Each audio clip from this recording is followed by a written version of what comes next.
Welcome to the Weekday Cup of the Word. Today we're in Matthew, and in chapter 5 we're going to start the Sermon on the Mount.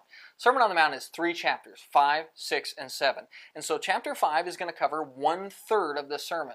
Matthew covers this sermon in more depth than any other book does. And so we get a lot of red letters, a lot of text, a lot of excitement from Christ preaching to those people up in Galilee. So as you look at this chapter, you're going to see the sermon broken down into several details. Verses 1 through 10 are going to be what are called the Beatitudes. These are the blessed. These are the people God will bless. If you have these characteristics, God is just ready and waiting to bless you. Then verse 11 through 16, you're going to look at the responsibility of righteous people to be a light to the world, to preserve the world, to be the salt of the earth, and have that impact on their fellow man. Then from verse 17 through verse 48, so the bulk of the chapter, we're going to see Jesus teaching on Old Testament stuff.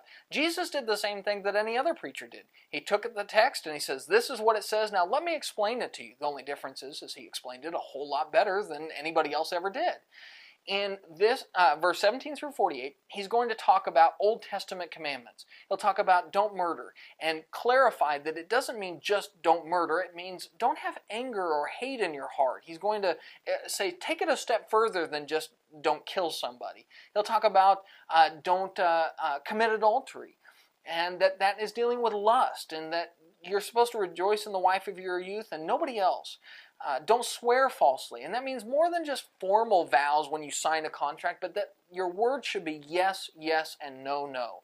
He'll talk about an eye for an eye and tooth for a tooth, and how that was a command given to the government of the Jews, that was how they were supposed to punish an evildoer. It did not mean you had the right to take revenge on somebody yourself. That's a misuse of the scriptures.